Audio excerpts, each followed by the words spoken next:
কি করে বুঝবেন যে আপনার প্রস্টেট হয়েছে? কি লক্ষণ দেখে আপনি বুঝতে পারবেন? যেমন ধরুন, পেচ্ছাপ আপনি ধরে রাখতে পারছেন না, খুব বাথরুম পেয়েছে কিন্তু পেচ্ছাপ বসতে যেয়ে দেখলেন পেচ্ছাপ বেরোতে চাইছে না, দেরি হচ্ছে, পেচ্ছাপের স্পিড কমে গেছে এবং পেচ্ছাপ ফিরে পরে আবার যেন কিছুটা পেচ্ছাপ হড়হড় করে গায়ে পড়ে গেল। আরেকটা ব্যাপার দেখা যাবে যে রাত্রের দিকে বেশিরভাগ ক্ষেত্রে এটা হতে থাকবে যে আপনি বাথরুম গেলেন, মনে হচ্ছে যেন অনেকটা পেচ্ছাপ হবে কিন্তু আদৌ পেচ্ছাপ হলো না, তলপেটে ব্যথা থাকলো, অস্বস্তি বোধ করলেন, বিছানায় ফিরে এলেন, ফিরে আসার পর আবার পেচ্ছাপের বেগ হলো। আপনি বারবার জল খেতে থাকছেন, জল খাবার পরে দেখা গেল যে একটু আধটু আপনার পেচ্ছাপ হলো। তবে একটা জিনিস আপনাকে নিশ্চিত করে বলা যেতে পারে, তলপেটে এক্ষেত্রে ব্যথা হবে কিন্তু সেই ব্যথা কিন্তু বেশিক্ষণ স্থায়ী হবে না, ফ্লাকচুয়েট করবে, আবার কখনো ব্যথা হবে, আবার সেই ব্যথা কমে যাবে। তবে একটা ব্যাপার আপনাকে মনে রাখতে হবে, যদি এরকম সমস্যা হয় সেক্ষেত্রে আপনি নিজে আগে ইউরিন টেস্ট করে নেন।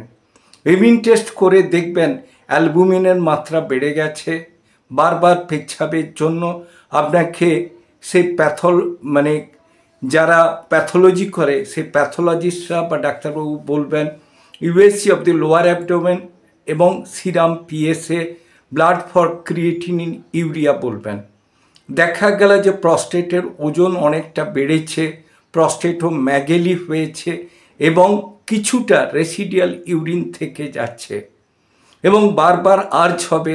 কনজুগাল লাইফ লিড করতে গেলে সিমেন ডিসচার্জ অনেক পরে হবে বা আদৌ হবে না যখন আপনি প্রস্টেটের ওষুধ চালু করবেন। পায়ে ব্যথা থাকবে, হালকা পা ফোলা হতে পারে আবার নাও পারে, ক্র্যাম্প আসবে, ঝিনঝিনি আসবে এবং সর্বোপরি যেটা হবে হাঁটা চলা করতে গেলে একটা অস্বস্তি বোধ করবেন।